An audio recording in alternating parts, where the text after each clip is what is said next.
ఓం అజ్ఞానతిమిరాంజస్య జ్ఞానాంజనశలాకయా చక్షుర్మిళితం येन తస్మై శ్రీ గురవే నమః. ఓం నమో విష్ణుపాదాయ కృష్ణప్రేష్టాయ భూతలే శ్రీమతి భక్తి వేదాంత స్వామి ఇతి నామినే.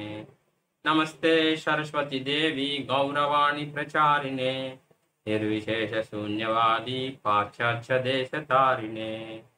कप्त कांचन गौरांगी राधे वृंदावनेश्वरी वृषभानुसुते देवी प्रणमामि हरिप्रिये. पांचाकल्पतरुभ्यश्च कृपा सिन्धुभ्य एव च पतितानां पावनेभ्यो वैष्णवेभ्यो नमो नमः. जय श्री कृष्ण चैतन्य प्रभु नित्यानंद श्री अद्वैत गदाधर श्रीवासादि गौर भक्त वृंद. हरे कृष्ण कृष्ण कृष्ण हरे हरे हरे राम राम राम हरे हरे. ఈరోజు క్లాస్లో మనము జగన్నాథ స్వామి లీలామృతం గురించి చర్చించుకున్నాం. జగన్నాథ స్వామి ఎన్నో రకాలైన లీలలు చేశారు. జగన్నాథపురిలో ఉన్నప్పుడు జగన్నాథ స్వామి చేసిన లీలలు కొన్ని వేల లీలలు ఉన్నాయన్నమాట. వాటిలో మనము కొన్ని ప్రధానమైనవి ఈరోజు చర్చించుకున్నాం. జగన్నాథపురి ధామం అనేది మొదటి మన్వంతరంలో సత్యయుగంలో స్థాపించడం అనేది జరిగింది. ఈ దేవాలయాన్ని ఇంద్రజమన మహారాజు వారు కట్టించడం అనేది జరిగిందనమాట. ఇప్పుడు మనకి జగన్నాథపురి ధామంలో తెలిసిన లీలలు కొన్ని విషయాల గురించి మనము ఈ క్లాస్లో చర్చించుకుందాం. మనకి మహారాష్ట్ర నుంచి చాలామంది డివోటీస్ అనేవాళ్ళు ఈ జగన్నాథపురికి రెగ్యులర్గా దర్శనం చేసుకోవడానికి వస్తూ ఉండేవాళ్ళు. ఒకసారి కొంతమంది డివోటీసు జగన్నాథపురిలో జగన్నాథుని దర్శనం చేసుకోవడానికి వస్తారు. వచ్చినప్పుడు వాళ్ళల్లో ఒక డివోటీ అయినా అంటే ఒక భక్తురాలు కరారాబాయి అని చెప్పేసి ఆవిడ జగన్నాథ స్వామి యొక్క స్వరూపానికి ఆయన యొక్క లీలామృతానికి దాసురాలైపోయి బద్ధురాలైపోయి ఉండిపోయి ఇక నేను ఈ పూరిలోనే నా మిగిలిన జీవితాన్ని సాగిస్తాను, ఇంకా నేను మహారాష్ట్రకు రాను అని చెప్పేసి ఆ భక్తులతో చెప్తుంది. ఆ భక్తులందరూ వెళ్ళిపోతారు. ఇక ఆవిడ ఏం చేస్తుందంటే అక్కడే ఒక పూరి గుడిసె అనేది ఏర్పాటు చేసుకుని రోజు జగన్నాథ స్వామిని దర్శనం చేసుకోవడానికి వెళ్ళి వస్తూ ఉండేది. ఒకసారి ఏం జరుగుద్దంటే మంగళారతికి జగన్నాథ స్వామి దర్శనానికి వెళ్ళినప్పుడు మంగళారతి ఇస్తారు. ఇచ్చిన తర్వాత భగవంతుడికి నైవేద్యం పెడుతున్నారు. అప్పుడు ఆవిడకి అనిపించింది అనమాట. ఆవిడేంటంటే జగన్నాథుడు నా కొడుకు అనే వాత్సల్య భావంతో ఉండిపోయినప్పుడు ఆవిడేమి కనిపించిందంటే స్వామివారిని రాత్రి తెల్లవారులు ఆయనకి నిద్ర ఉండదు. మనగా మంగళారతి ఇచ్చే టైంలో మంగళారతి ఏమో లేటుగా ఇస్తున్నారు, తర్వాత ముందు ప్రసాదం పెట్టట్లేదని చెప్పేసి ఆవిడేం చేసిద్దంటే జగన్నాథుడికి కిచిడి తయారు చేసి మంగళారతి కంటే ముందు అంటే ఎంత ఎర్లీగా ఆయనకి అంత పెట్టేస్తే అంత మంచిదని చెప్పే ఉద్దేశంతో ఆవిడ ప్రసాదాన్ని తయారు చేసి జగన్నాథుడికి అర్పించింది. అలా ఎక్కడ అర్పించింది? మనకి టెంపుల్లో అర్పించదు. టెంపుల్లో అర్పించడానికి ఎన్నో రకాలైన సిస్టమ్స్, చాలా సిస్టమేటిక్ ప్రాసెస్ ఉంటుంది. ఆవిడ ఏం చేసిందంటే ఇంటి దగ్గరే ఆ జగన్నాథుడికి ప్రసాదం అనేది అర్పించింది. తనకున్న పూరి గుడిసెలోనే జగన్నాథుడికి కిచిడి అనేది పెట్టి అర్పించింది. ఆ అర్పించినప్పుడు జగన్నాథుడే స్వయంగా వచ్చి ఆ కిచిడిని స్వీకరిస్తాడు. ఆవిడేమి పాటించదు అనమాట, అంటే నియమాలేం పాటించదు. ప్రసాదం పాత్ర అనేది సపరేట్గా పెట్టుకోవాలి, తర్వాత స్నానం చేయాలి, స్నానం చేసిన తర్వాత శుచిగానే మనం జగన్నాథుడి ప్రసాదం తయారు చేయాలి, తయారు చేసిన తర్వాత స్వామికి అర్పించాలి అనే రూల్స్ ఏమి ఆమె పాటించకుండా అలా కొన్నాళ్ళు చేసిద్ది. కొన్నాళ్ళు చేస్తున్నప్పుడు ఒకరోజు ఒక సన్యాసి ఆవిడ ఇంటికి రావడం అనేది జరుగుతుంది అనమాట. ఆ కరారాబాయి ఇంటికి వస్తాడు. కరారాబాయి ఇంటికి వచ్చినప్పుడు ఆయన చెప్తాడు అనమాట. ఏమని చెప్తాడంటే ఇలా ప్రసాదం అనేది భగవంతుడికి అర్పించడం అనేది తప్పు. నువ్వు స్నానం చేసి వంటగదిని శుభ్రం చేసుకుని తర్వాత గిన్నెలు కడుక్కుని పాత్రలన్నీ శుచిగా భగవంతుడికి నైవేద్యం పెట్టాలి అని చెప్పేసి ఆ సన్యాసి చెప్తే ఆవిడ ఏమనుకుంటది, ఈ సన్యాసి చెప్పిన దానికి నాకెవరో తెలియచేయలేదు. ఇంతకుముందు నేను ఎన్నోసార్లు టెంపుల్కి వెళ్ళాను కానీ ఎవరో నాకు ఇలా భగవంతుడి ప్రసాదం పెట్టాలని చెప్పలేదు, మీరు వచ్చారు నాకు చెప్పారు అంతే చాలని చెప్పేసి ఆవిడ అలాగే తయారు చేయడానికి ప్రయత్నించింది. తర్వాత రోజు మరుసటి రోజు అలాగే స్నానం చేయడానికి వెళ్ళిద్ది. ఈలోపు జగన్నాథుడికి ఆ టైం అనేది అలవాటు అయిపోయింది అనమాట. ఈవిడ ఏ టయానికి కిచిడి అనేది ఇస్తుంది ఆ టయానికి వచ్చి చూస్తాడు. చూస్తే ఈలోపు ఆవిడ స్నానం చేస్తూ ఉంటుంది. సరే అని మళ్ళీ కొంచెంసేపు ఆగి వస్తాడు. వస్తే ఆవిడ వంటగది శుభ్రపరుస్తూ ఉంటుంది. మళ్ళీ ఇంకో కొంచెంసేపు ఆగి వస్తాడు. ఆవిడ గిన్నెలు కడుగుతూ ఉంటుంది.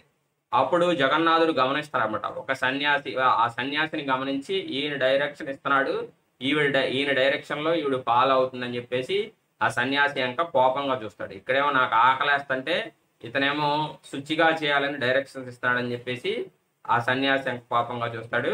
ఆ తర్వాత ఏం చేసిద్దంటే ప్రసాదం అనేది తయారు చేసి, కిచిడి అనేది తయారు చేసి జగన్నాథుడికి పెట్టింది. జగన్నాథుడికి పెడితే ఆయన తింటూ ఉంటాడు. తింటూ ఉంటే ఈలోపు మంగళారతి టైం అయిపోయింది. మంగళారతి టైం అయిపోతే ఇక జగన్నాథుడు ఏం చేస్తాడంటే ఆ తింటూనే ఆ పూరి జగన్నాథ దేవాలయం లోపలికి వెళ్ళిపోతాడు. వెళ్ళిపోతే అప్పుడు లైట్ వెలుతురులోనే లైట్స్ అనేవి ఎక్కడా ఉండవు. మామూలుగా ఇప్పుడు మనం తమిళనాడులో చూసినట్లయితే దేవాలయాలకి ఎక్కడా లైట్స్ అనేవి వాళ్ళు ఏర్పాటు చేయరు. మనం ఎక్కడ అంటే గురువు వెలుతురులోనే భగవంతుని దర్శించుకోవాలి. అంటే గురువు ఎవరయ్యా అంటే అక్కడ జ్యోతి, అంటే జ్యోతి వెలుతురులోనే మనం భగవంతుని దర్శించుకోవాలి. ఇప్పుడు మన సిస్టమేటిక్ ప్రకారమైన గురువు ద్వారానే మనం భగవంతుని చేరగలం, కానీ గురువు లేని విద్య గుడ్డి విద్య. గురువు ద్వారానే మనం భగవంతుని చేరాలి. అలాగే ఏంటంటే అక్కడ జగన్నాథ పూరిలో అప్పుడు మంగళారతి చేయడానికి ఆ దీప వెలుతురులోనే భగవంతుని చూడాలి. ఆ దీప వెలుతురు భగవంతుడికి మంగళారతి ఇస్తున్నప్పుడు ఆ పూజారి చూస్తారనమాట.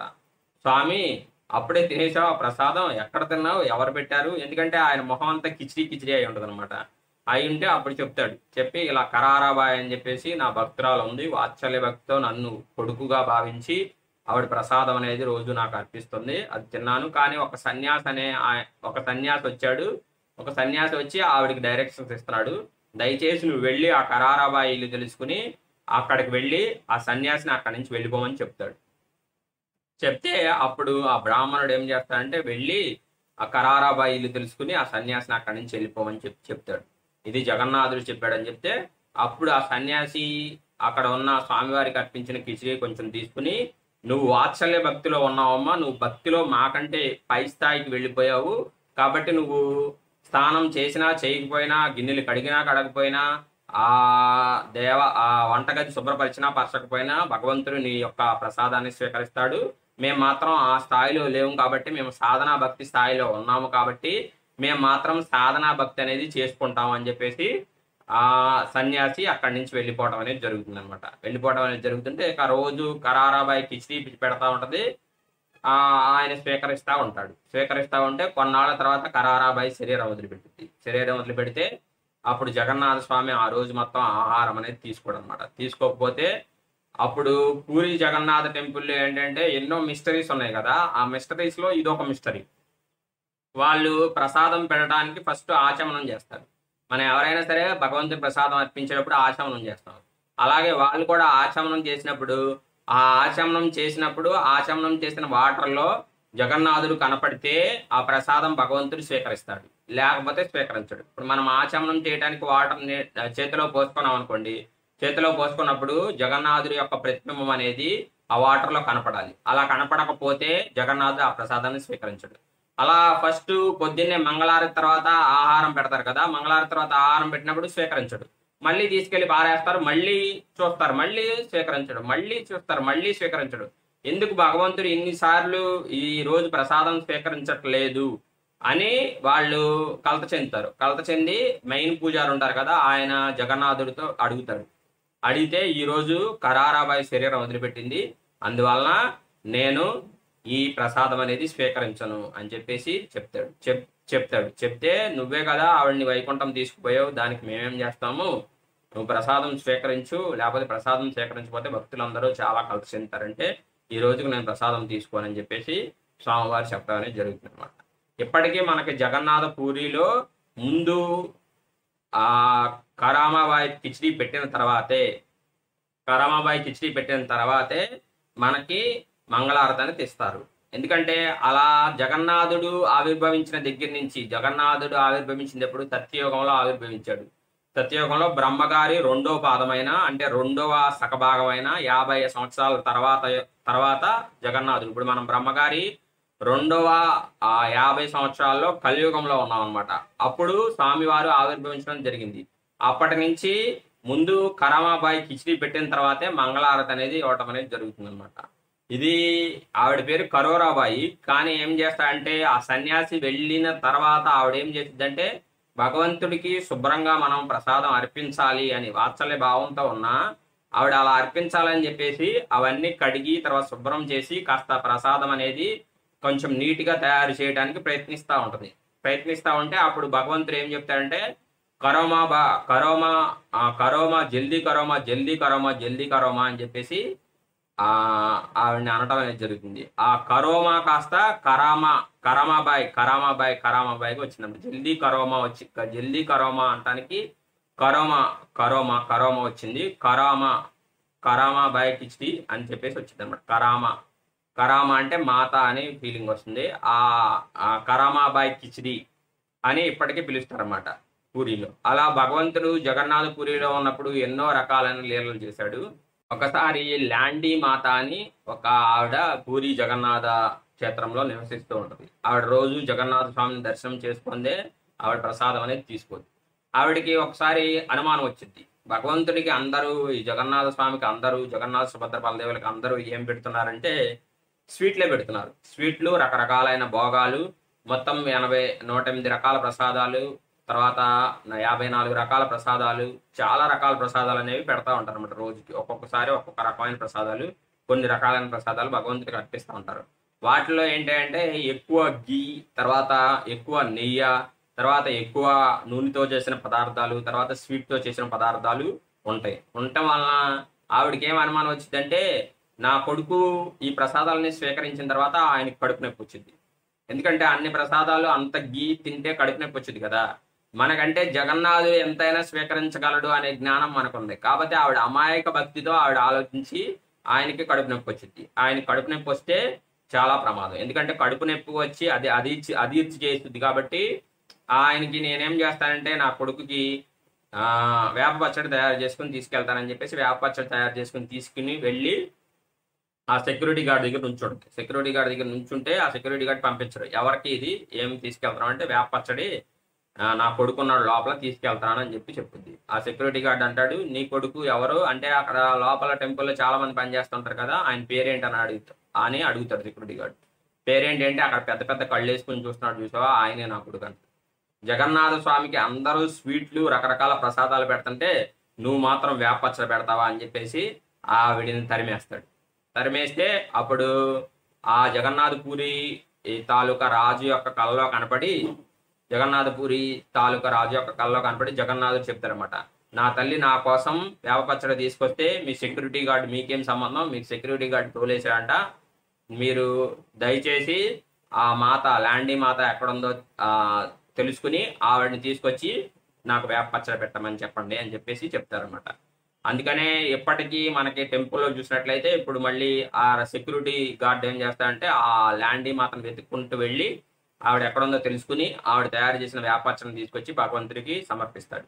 ఇప్పటికీ మనకి చెప్పలబోగా పెట్టిన ప్రతిసారి వేప పచ్చడి అనేది భగవంతుడికి పెడతారనమాట. అక్కడ ఏంటంటే మీరు చూడండి, ఆ కరామాబాయి కిచిడిలో అయినా సరే, ఈ లాండీ మాత కిచిడిలో అయినా సరే భగవంతుడు ప్రేమతో అర్పిస్తే లొంగుతాడు. అందుకని వాళ్ళ ఆలోచన చూడండి, భగవంతుడు భౌతిక శరీరంతో ఉన్న వ్యక్తి అనుకుని వాళ్ళు ఎంత ప్రేమ అనేది చూపించారు కాబట్టి భగవంతుడు అక్కడ లొంగాడు అనమాట. ఇప్పుడు మనము 3వ లీల గురించి చర్చించుకుందాం. మనకి జగన్నాథ టెంపుల్లో రాత్రిపూట ఏదో ఒకటి పడిపోయిద్ది అనమాట. రాత్రిపూట మనకి జగన్నాథుడికి అర్పించిన ఏ ప్రసాదం సంబంధించిన తాలూకా తులసి దళం పడటం, లేకపోతే పువ్వు పడటం, సంబంధించిన స్వామివారికి సంబంధించిన కిరీటం కింద పడిపోవటం, అలా ఏదో ఒకటి కింద పడిపోవటం అనేది జరుగుతుంది ప్రతిరోజు. అది తీసుకెళ్ళి ఏం చేస్తారంటే ఎప్పుడు అనాదిగా ఉన్న సాంప్రదాయం అనట. ఈ సాంప్రదాయంతో అది తీసుకెళ్లి ప్రసాదం కింద రాజుగారికి ఇస్తారు. ఆ రోజు తులసి దళం పడిపోతే అది రాజుగారి ప్రసాదంగా స్వీకరిస్తాడు.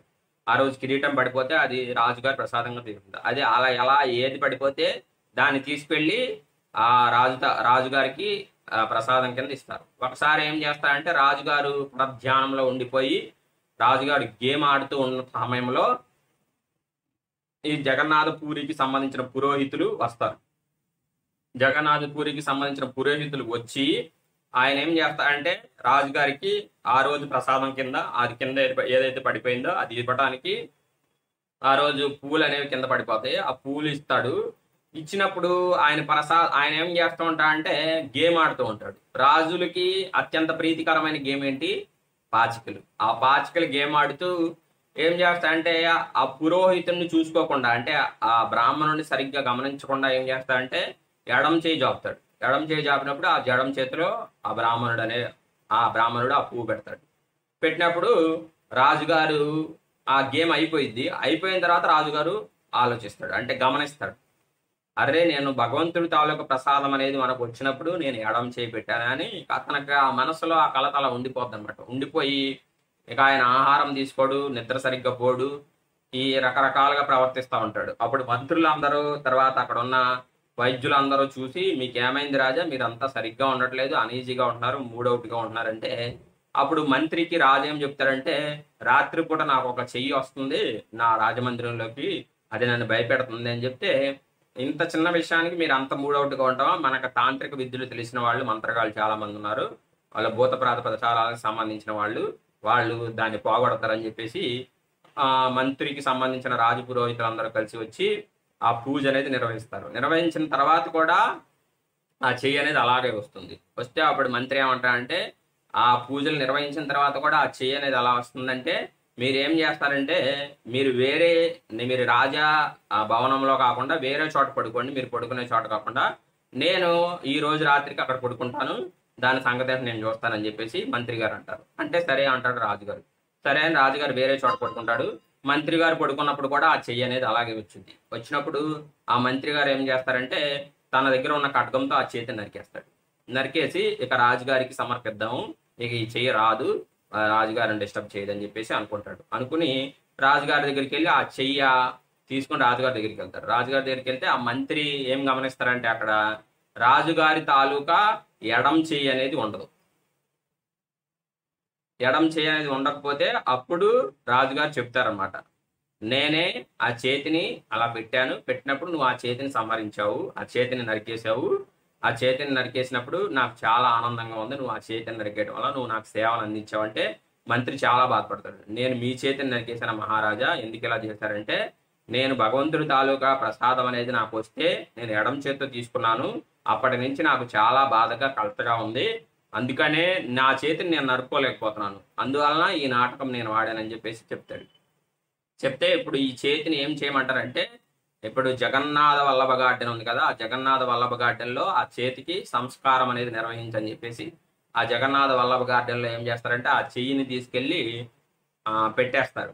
ఆ జగన్నాథ వల్లభ గార్డెన్లో పాతి పెట్టేస్తారు. పాతి పెట్టేసినప్పుడు ఆ చేతి నుంచి మనకి ఒక చెట్టు అనేది రావటం అనేది జరుగుతుంది. అంటే ఒక మొక్క వస్తుంది, దయానక, దాని పేరు దయానక ఆకులు అని చెప్పేసి, దాని నుంచి కొన్ని ఆకులు వస్తాయి. ఆ ఆకులు ఎంతో సువాసనగా ఉంటాయి అన్నమాట. ఎంతో సువాసనగా ఉంటాయి. ఈ రాజు ఏం చేస్తారంటే ఈలోపు ఆ ఉన్న ఒక్క చేతితో భగవంతుడి యొక్క సేవ చేయలేకపోతూ ఉంటాడు. ఎంతో కలత చెందుతూ ఉంటాడు. నేను భగవంతుడి యొక్క సేవ చేయలేకపోతున్నాను, ఎంతో నేను ప్రయత్నించినా కూడా ఈ ఒక్క చేతితో భగవంతుడికి అన్ని కార్యక్రమాలు చేయలేకపోతున్నాను అని చెప్పేసి, ఎందుకంటే అప్పుడున్న సిస్టమ్స్ ప్రకారం రాజుగారే ఆ దేవాలయం యొక్క తలుపు తీయాలి, రాజుగారే కొన్ని క్రతువులు నిర్వహించాలి. అలాంటి క్రతువులు ఆయన ఒక ఒంటి చేతితో చేయలేకపోతున్నాడని బాధపడతాడు.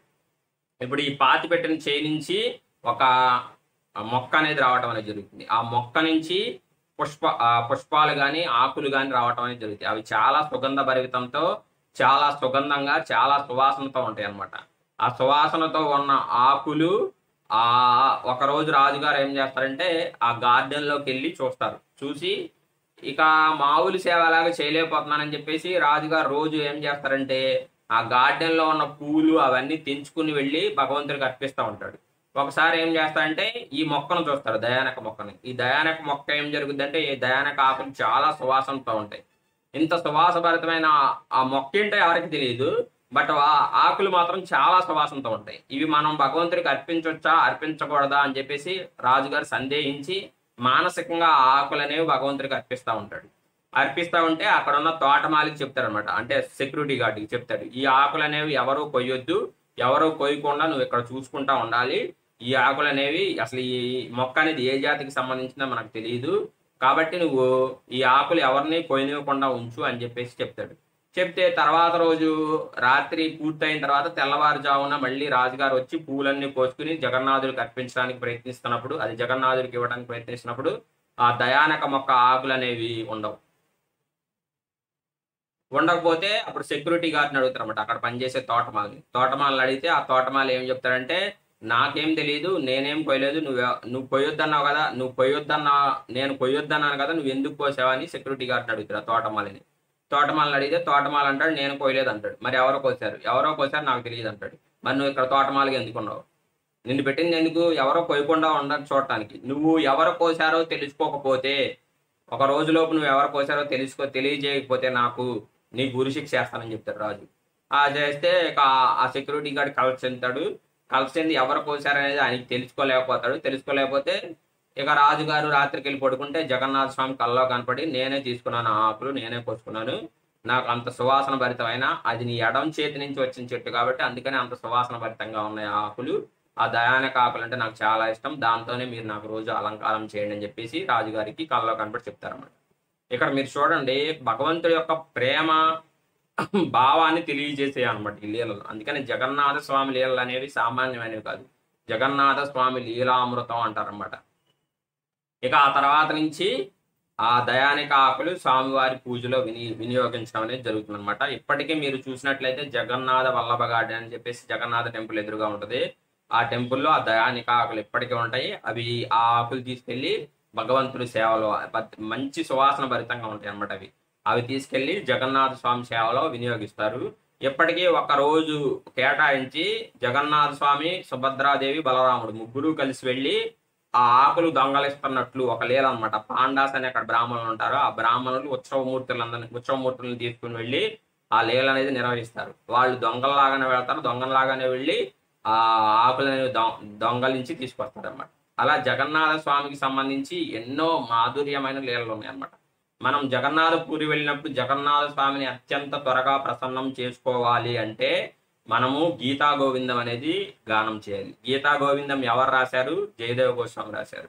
జయదేవ గోస్వామి ఎవరు? చాలా గొప్ప పరమమైన భక్తుడు. జయదేవ గోస్వామి చైతన్య మహాప్రభు కంటే 300 సంవత్సరాల ముందువాడు అనమాట. అసలు ఆయన భక్తి గురించి చెప్పడం అనేది కుదరదు అనమాట. అన్నమాచార్యుల స్థాయి ఏ భక్తో ఆయన ఆ స్థాయి భక్తి. ఆయనకి జయదేవ గోస్వామికి ఏ రకమైన వ్యామోహం అనేది ఉండేది కనమాట. డబ్బు మీద కానీ, లేకపోతే బంగారం మీద కానీ, ఇల్లు మీద కానీ, ఇల్లు కట్టుకోవాలని కూడా ఉండేది కదా. ఎక్కడో చోట నవదీప్లో ఎక్కడో చోట కూర్చుని ఏదో ఒక రకంగా ఏదో ఒక చెట్టు కింద కూర్చుని ఏం చేస్తూ ఉండేవాడు అంటే భగవంతుడి యొక్క లీలలు, భగవంతుడి యొక్క ఆలోచనలతో గడుపుతూ ఉండేవాడు.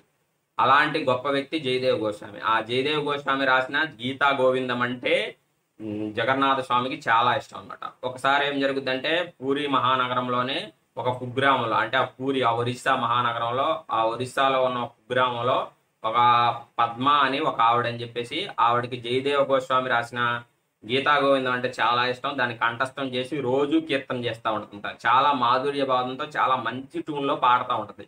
ఆవిడ పాడేటప్పుడు ఏం చేస్తుందంటే వంకాయలు తెంపుతూ పాడుతూ ఉంటుంది. ఆ వంకాయలు తెంపుతూ పాడుతూ ఉంటే ఆ వంకాయలు తెంపుతూ పాడుతూ ఉన్నప్పుడు జగన్నాథుడు వచ్చి వింటా ఉంటాడు.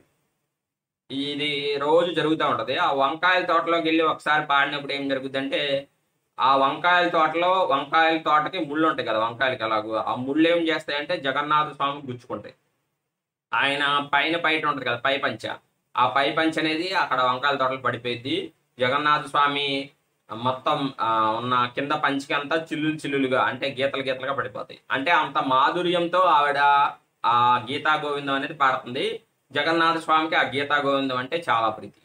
అందుకని ఆయన అక్కడికి వెళ్ళి ఆ గీతా గోవిందం విని వచ్చేస్తాడు. మా మార్నింగ్ మంగళారత్యానికి వచ్చేసిన తర్వాత ఏం జరుగుతుందంటే ఇక్కడ వాళ్ళు కట్టిన పంచ అంతా గీతలుగా ఉంటుంది, పై పంచం కనపడితే ఈ విషయం తీసుకెళ్లి రాజుగారికి తెలియజేస్తారు రాజపురోహితులు. అప్పుడు అంతా రాజులే కదా, ఆ రాజుగారి పురోహితులు రాజుగారు తెలియజేస్తే అప్పుడు ఇలా జరిగిందా అంటే నాలోనే ఏదో లోపం ఉంది, నేను జగన్నాథ స్వామిని సరిగ్గా పూజించట్లేదు అని చెప్పి ఆ పూరి తాలూకా రాజు, అంటే ఆ ఒరిస్సా తాలూకా రాజు ఏం చేస్తాడంటే ఆహారం తినటం మానేస్తాడు. అప్పుడు జగన్నాథ స్వామి కల్లో కనపడి, నేను ఇలా పద్మ అని ఒక ఆవిడ ఉంది, ఆవిడ గీతా గోవిందం చాలా చాలా సుమధురంగా పాడుద్ది, నాకు గీతా గోవిందం అంటే చాలా ఇష్టము. అలా నేను ఆ వంకాయల తోటలో ఆవిడ పాడుతున్నప్పుడు వెళ్ళినప్పుడు అలా నా పంచ్ అనేది చిరగటం అనేది జరిగింది. కాబట్టి నువ్వేమి అపరాధం ఏం చేయట్లేదు. నువ్వు కరెక్ట్‌గానే భక్తి చేస్తున్నావు.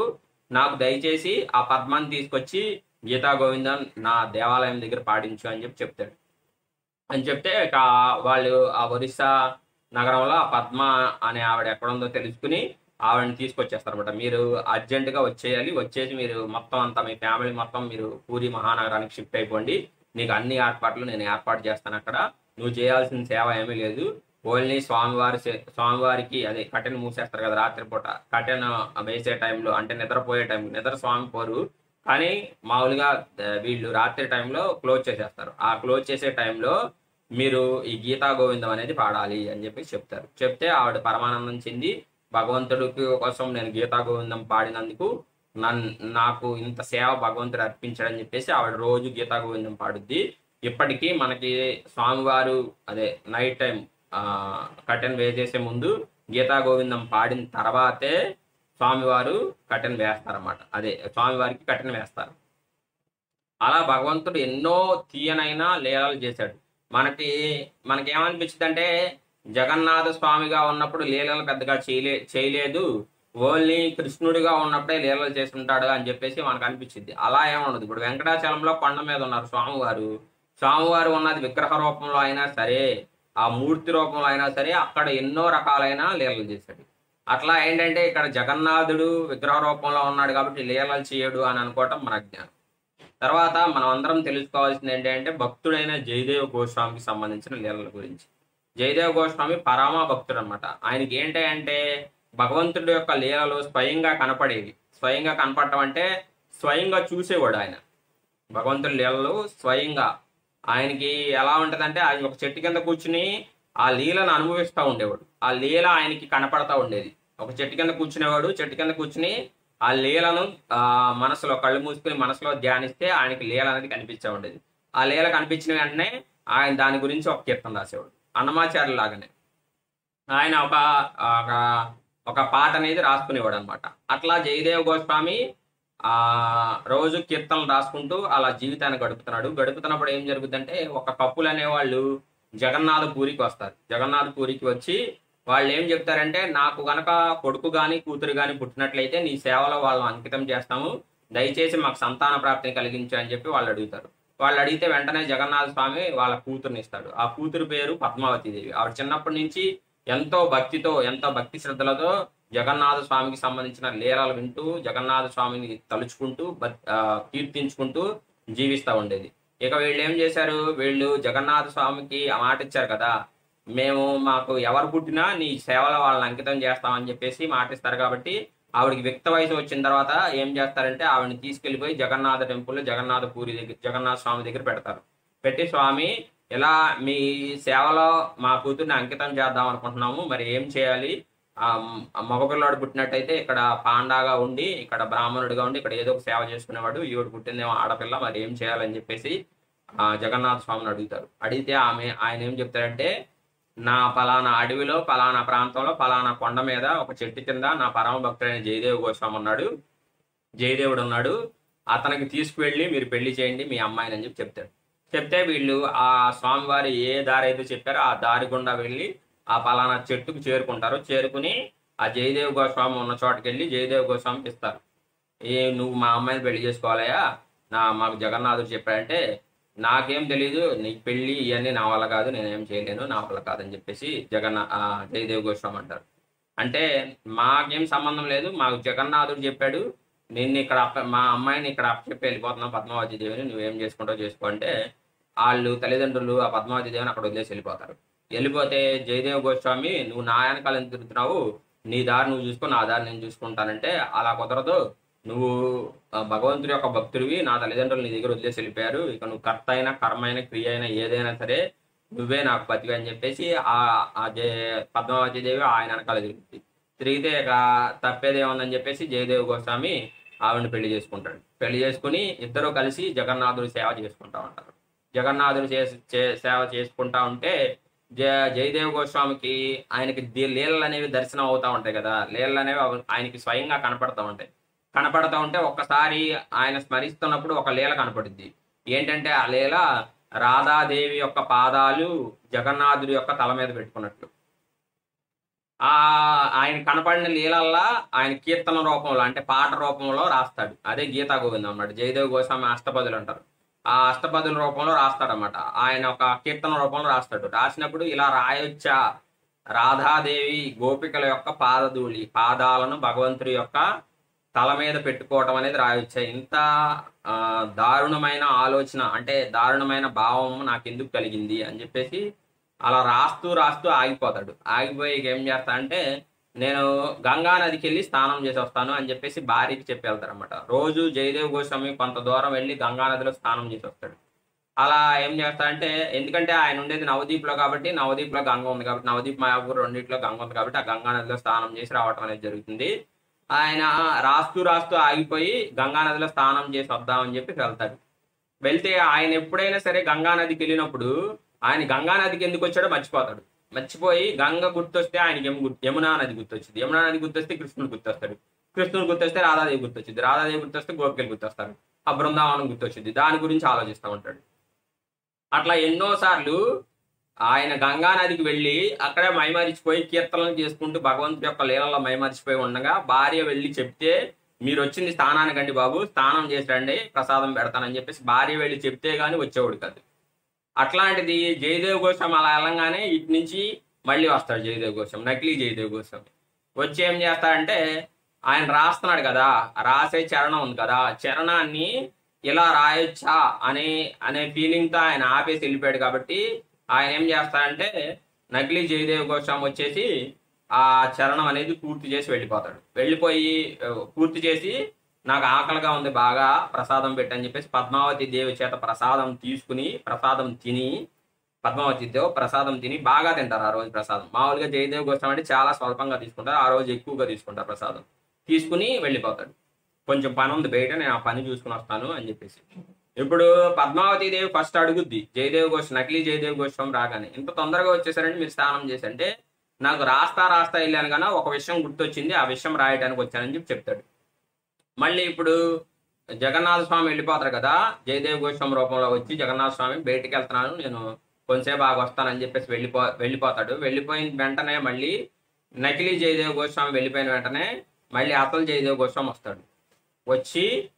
వస్తున్నప్పుడు పద్మావతీదేవి ఆహారం అనేది తీసుకుంటా ఉంటుంది.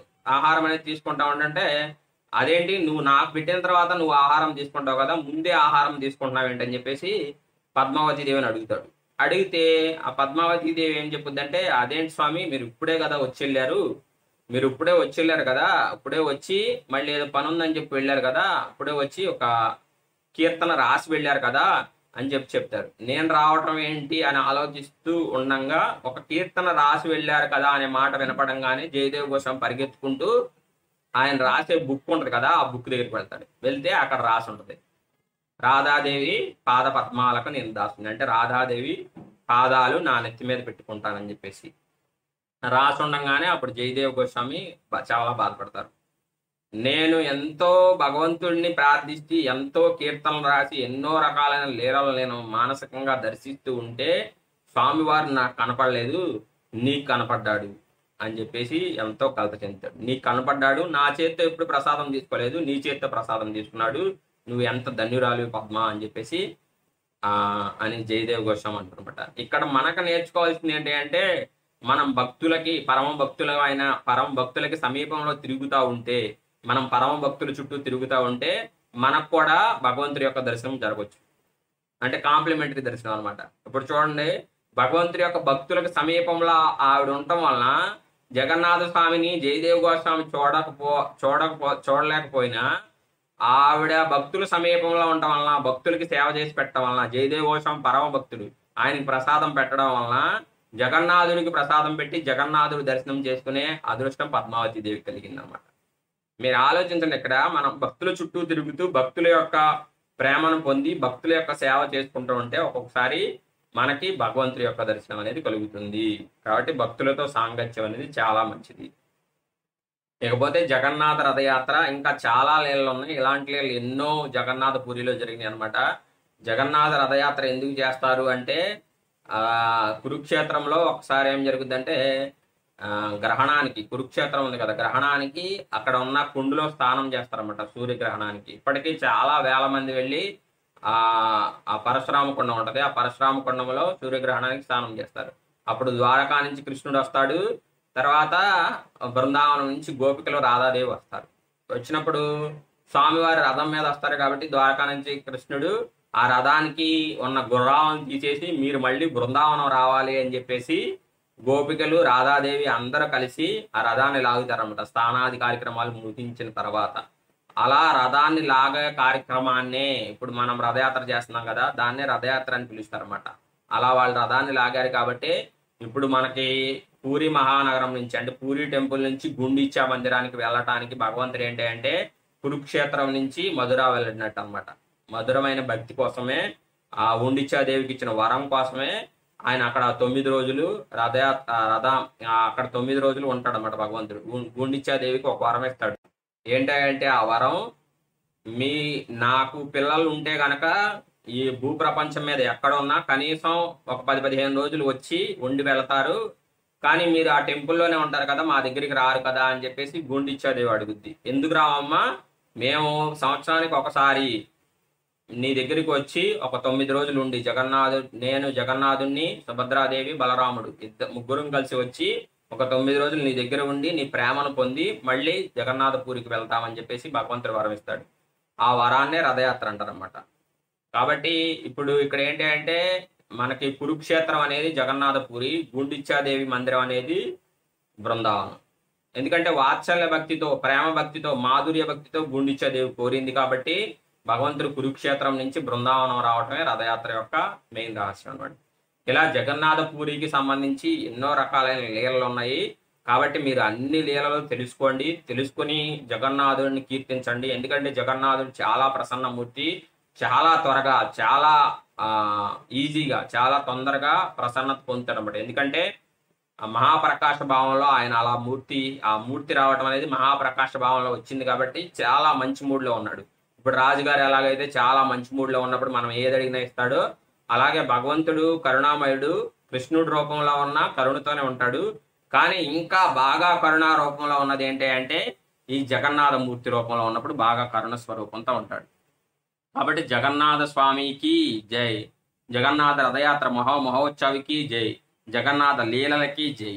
కాబట్టి మీరు జగన్నాథ స్వామిని దర్శనం చేసుకోండి. కనీసం రథయాత్ర రోజైనా, ఒక్క సంవత్సరం అయినా సరే, మీరు జన్మించిన దగ్గర నుంచి ఇప్పటి వరకు ఒక్కసారైనా సరే, మీరు శరీరం వదిలిపెట్టేలోపు ఒక్కసారైనా రథం మీద జగన్నాథ, సుభద్ర, బలదేవులను దర్శించుకోండి. అక్కడ రష్ ఎక్కువగా ఉంటుంది, ఇవన్నీ కామన్గా ఉండేవి. ఇక్కడ ప్రాబ్లమ్స్ లేవండి, ఎక్కడో అన్ని చోట్ల ప్రాబ్లమ్స్ ఉన్నాయి. దానికి సంబంధించిన మినహాయింపులు ఎక్కడ లేవు, అన్ని చోట్ల ఉన్నాయి. ఇప్పుడు రథయాత్రకి వెళ్తే రథయాత్రకు ముందు రోజు వెళ్ళిపోయినట్లయితే మీరు అక్కడ టెంపుల్స్ చుట్టూ ఉండే, ఆ రోడ్డుకు చుట్టూ ఉండే ఇవి ఉంటాయి కదా, కాటేజెస్, పెద్ద పెద్ద బిల్డింగ్స్, ఆ బిల్డింగ్స్ మీద మీకు ఏర్పాటు చేస్తారు. మీకు అక్కడ బిల్డింగ్స్ మీద కుర్చీలు ఏర్పాటు చేసి మీరు అక్కడి నుంచి చూడొచ్చు జగన్నాథ. లేకపోతే కింద నుండి కూడా చూడొచ్చు. మీరు బాగా వృద్ధులైపోయిన వాళ్ళు, లేకపోతే చిన్నపిల్లల తల్లిదండ్రులు, లేకపోతే ఇంకేదైనా మీకు ప్రాబ్లమ్స్ ఉన్నా కూడా, అనారోగ్య సమస్యలు ఏమైనా ఉన్నా, మీకు మార్గాలు ఉంటాయి. ఆ మార్గాలను బట్టి మీరు వెళ్ళి జగన్నాథ రథయాత్రలో జగన్నాథ స్వామిని, సుభద్రాదేవిని, బలరాముని దర్శనం చేసుకుంటండి దయచేసి అందరూ. కాబట్టి ఈ క్లాస్ని జగన్నాథ లీలలు అనే పేరుతో ఇక ఈ రోజుకి ముగిస్తున్నాము. ఇది జగన్నాథ్ తాలూకా లీలా వైభవము. నేను కొన్ని లీలలే చెప్పాను, ఎందుకంటే ఎన్నో వేల లీలలు ఉన్నాయి. ఇంకొకసారి మనకి ఇది రెండో రోజు కాబట్టి ఇంకో 3వ రోజు దానిలో ఇంకో కొన్ని లీలలు, జగన్నాథ స్వామి గురించి ఇంకా మిగిలిన రహస్యాలు రేపు 3వ రోజు సంబంధించిన మనకి జగన్నాథ స్వామి లీలామృతము తెలుసుకుందాం. కాబట్టి ఇది ఇప్పటికీ వరకు ఈ క్లాస్ అని నేను మనవి చేసుకుంటున్నాను భక్తులందరికీ. కాబట్టి జై జగన్నాథ, సుభద్ర, బలదేవులకి జై. భక్తి సిద్ధాంత సరస్వతి గోస్వామి శీల ప్రభుపాదికి జై. భక్తి వేదాంత స్వామి శీల ప్రభుపాదికి జై. అనంతకోటి వైష్ణవ బృందకి జై. కలియుగ ధర్మ హరినామ సంకీర్తనకి జై. నామాచార్య హరిదాస్ ఠాగూర్ की जय. अनंतकोटि वैष्णव वृंद की जय. कलियुग धर्म हरिनाम संकीर्तन की जय. निताय गौर प्रेमानंदे हरि हरि बोल. हरे कृष्णा. श्री क्षेत्र जगन्नाथपुरी धाम की जय. हरे कृष्णा. హరే కృష్ణ. మేము కృష్ణ భక్తి ప్రచారం కోసం ఈ ఛానల్ ని స్టార్ట్ చేయడం జరిగింది. మీరు ఇంతవరకు మా ఛానల్ ను సబ్స్క్రైబ్ చేసుకున్నట్లయితే సబ్స్క్రైబ్ చేసుకోండి, లైక్ చేయండి, షేర్ చేయండి, కామెంట్ చేయండి, గంట సింబల్ ప్రెస్ చేయడం మాత్రం మర్చిపోకండి. హరే కృష్ణ.